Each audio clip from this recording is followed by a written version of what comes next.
कक्षा 10वीं की स्टूडेंट फाइनली आपका विषय हिंदी का त्रैमासिक परीक्षा 2024-25 पे लेके आ चुके हैं। आप लोग बहुत से रिकमेंड रहे थे कि हिंदी का यहाँ पर त्रैमासिक परीक्षा पे लाओ, फाइनली आपका यहाँ पर हिंदी पे आ चुका है। तो इस वीडियो को आपको ध्यान से देखना, साथ ही आपका विद सॉल्यूशन सहित आपका यहाँ पर हिंदी का पेपर कराया जाएगा।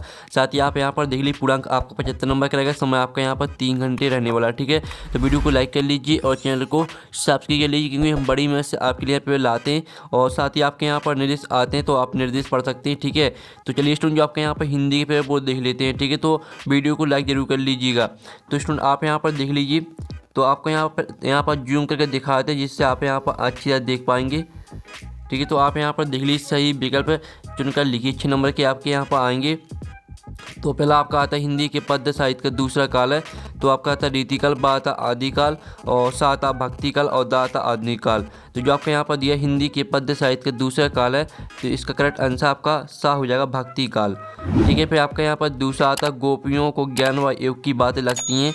तो आपका आता मधुर, बा आता नीरस और सा आता कड़वी ककड़ीसी और दा आता अग्नि के समान। तो जो आपका यहाँ पर दूसरा दिया गया गोपियों को ज्ञान व योग की बातें लगती हैं, तो इसका राइट आंसर आपका सा हो जाएगा, कड़वी ककड़ी सी, ठीक है। तो आपका यहाँ पर अच्छी तरह से यहाँ पर याद करते जाना, ठीक है। और वीडियो को लाइक जरूर कर लीजिए। साथ ही आपका तीसरा आता कलम का जादूगर कहा जाता है।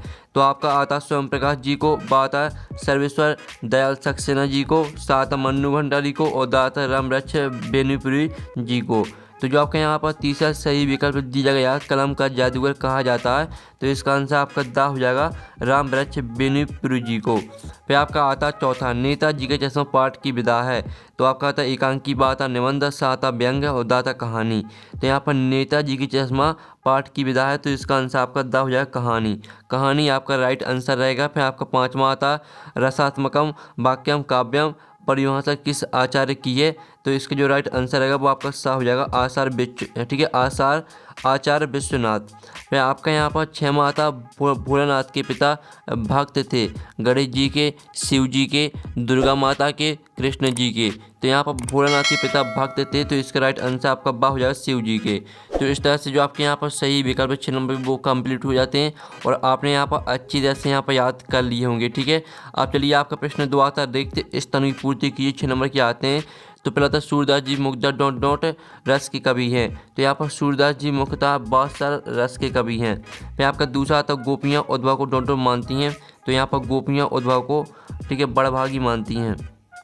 फिर आपका यहाँ पर तीसरा आता जीवनी गद्य की एक डोंटो विधा है। तो यहाँ पर जीवनी गद्य की एक गौण विधा है, ठीक है, गौण आपका राइट आंसर रहेगा। फिर आपका चौथा आता नायक नायिका के सहयोग या अभियोग का वर्णन डोंटो रस में होता है। तो यहाँ पर नायक नायिका के सहयोग या अभियोग का वर्णन होता है श्रृंगार रस में, ठीक है। तो आपको यहाँ पर अच्छे से याद करते जाना। फिर आपका यहाँ पर देख लीजिए, भोलानाथ के पिता आटे की गोलियाँ डॉट डॉट को खिलाते थे।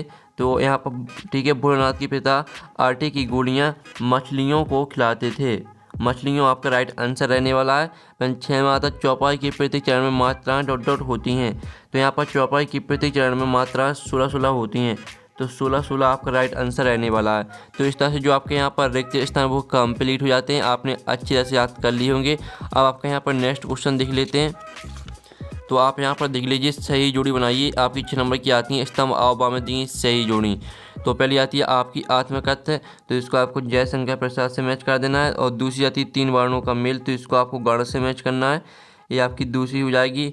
और तीसरी आती है एकमात्र सहारा के लिए मुहावरा है। तो एकमात्र सहारा के लिए जो मुहावरा रहेगा वो आपको हो जाएगा अंधे की लाठी, ये आपका तीसरी हो जाएगी। और जो चौथी आती है अलंकार, तो इसको आपको आभूषण से मैच करना है। और जो 5वीं आती है कैप्टन चश्मे वाला, तो इसको आपको पृथ्वी पर चश्मा से मैच करना है, ये आपकी 5वीं हो जाएगी। और जो 6वीं आती है सना सना हाथ जोड़ी, तो इसको आपको यात्रा वृत्तांत से मैच करना है, ये आपकी 6वीं रहेगी। तो इस तरह से जो आपके यहाँ पर 6 नंबर की सही जोड़ी है वो कंप्लीट हो जाती हैं। तो आपने सही जोड़ी को अच्छी ऐसे यहाँ पर याद कर लिया हुआ, ठीक है। और हमने यहाँ पर नंबर भी लिख दिए कौन में वो कौन सी मैच करनी, तो आप यहाँ पर देख सकते हैं। अब चलिए आपका प्रश्न 4 आता है, एक शब्द वाक्य में उत्तर दीजिए जो कि आपकी 6 नंबर के रहेंगे, ठीक है। तो आप यहाँ पर देख लीजिए, पहला आता श्री कृष्ण का एक संदेश गोपियों के लिए कौन लेकर आया था।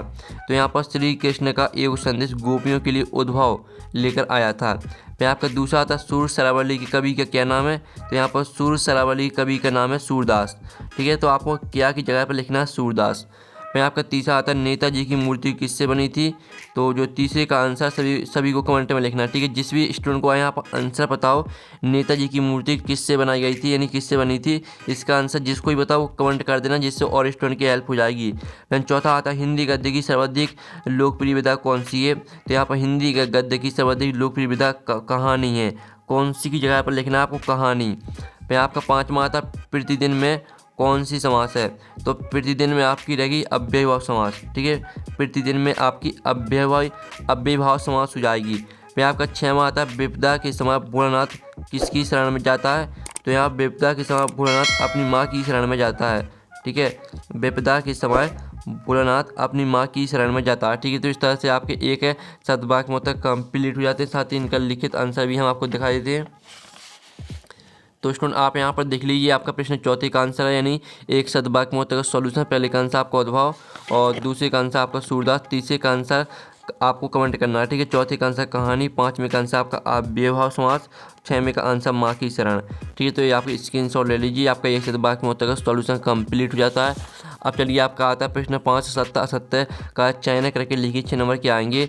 तो पहला तो गोपियाँ कृष्ण द्वारा चुराएगा अपने मन को वापस मांग रही हैं, तो ये आपका सत्य रहने वाला है। दूसरा आता है एक अंक वाली रचना कहानी कहलाती है, तो ये आपका यहाँ पर असत्य हो जाएगा, ठीक है। एक अंक वाली रचना एक अंक की कहलाती है, कहानी नहीं कहलाती है।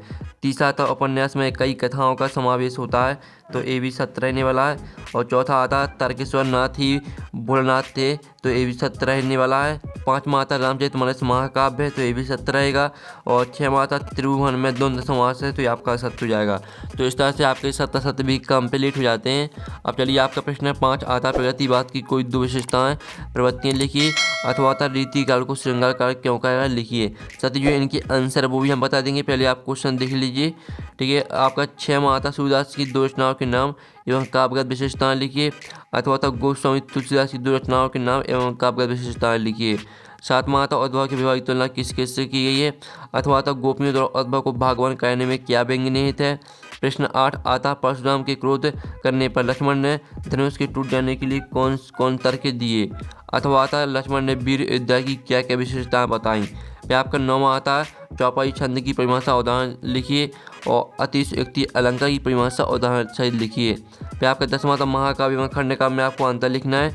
अथवा था 10वां रस किसे माना गया उदाहरण सहित लिखिए, ठीक है। आपके 2 नंबर के क्वेश्चन हो रहे हैं। अब चलिए आपका 11वां क्वेश्चन देख लेते हैं।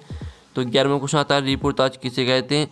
अथवा आता हिंदी साहित्य के 2 निबंधकारों के नाम उनकी रचनाएं लिखिए। फिर आपका प्रश्न 12 आता आत्मकथा और जीवनी में 2 अंतर लिखिए। अथवा आता कहानी उपन्यास में 2 अंतर लिखिए। फिर आपका 13वां आता मन्नू भंडारी की भाषा शैली एवं 2 रचनाओं के नाम लिखिए। अथवा आता स्वयं प्रकाश की भाषा शैली एवं 2 रचनाओं के नाम लिखिए। फिर आपका आता है भगत की पुत्रवधू उन्हें अकेला क्यों नहीं छोड़ना चाहती थी। अथवा था सेनानी न होते हुए भी चलने वाले को लोग कैप्टन क्यों कहते थे। अर्थ के आधार पर वाक्य के भेद लिखिए। अथवा था संधि किसे कहते संधि के भेद लिखिए। फिर आपका था निम्नलिखित वाक्यांशों को निर्देश अनुसार परिवर्तित कर लिखिए। मैं कल भोपाल जाऊंगी, इसको आपको प्रश्नवाचक वाक्य में परिवर्तित करना है। और यह आपका विद्यालय, इसको आपको निश्चितवाचक वाक्य में परिवर्तित करना है। और फिर आपका था निम्नलिखित मुहावरों के अर्थ सहित वाक्य बनाकर लिखिए। आँख का तारा होना और आग में घी डालना, इनको आपको, ठीक है, अर्थ भी लिखना और वाक्य प्रयोग भी करना है। फिर आपका 17वां आता है माता का अंचल शीर्षक की उपयोगिता बताइए। अथवा तो बच्चे माता पिता के प्रति अपने प्रेम को कैसे अभिव्यक्त करते हैं। फिर आपका 18वां प्रश्न आता है निम्नलिखित पद्यांश के संदर्भ प्रसंग सहित व्याख्या लिखनी है। आपका 3 नंबर का रहेगा। उद्धव तुम हो अति बड़भागी, ठीक है। इस तरह से आपका पद्यांश दिया गया। साथ ही इसका अथवा देख लीजिए, इनका आपको, ठीक है, संदर्भ प्रसंग सहित व्याख्या लिखनी है। आप चलिए 19वां प्रश्न देख लेते हैं। तो स्टूडेंट आपका 19वां प्रश्न आता है जिसमें आप यहाँ पर देख लीजिए निम्नलिखित गद्यांश की संदर्भ प्रसंग सहित भावार्थ लिखिए। तो ये आपका गद्यांश दिया गया है, इसकी भी आपको संदर्भ प्रसंग सहित व्याख्या लिखनी है। आपका 3 नंबर का रहेगा। फिर आपका 20वां क्वेश्चन आता है निम्नलिखित विषयों पर एक अनुच्छेद लिखिए। मेरे जीवन का लक्ष्य और विज्ञापन लेखन से क्या आशा है, इसका थोड़ा दिया गया है। फिर आपका 21वां क्वेश्चन आता है निम्नलिखित आपठित काव्यांश को पढ़कर पूछे गए प्रश्नों को उत्तर लिखिए। ये आपका आपठित काव्यांश है, इसको आप पढ़ सकते हैं। गगन गगन तेरा एस्पेरा, ठीक है, इस तरह से दिया गया।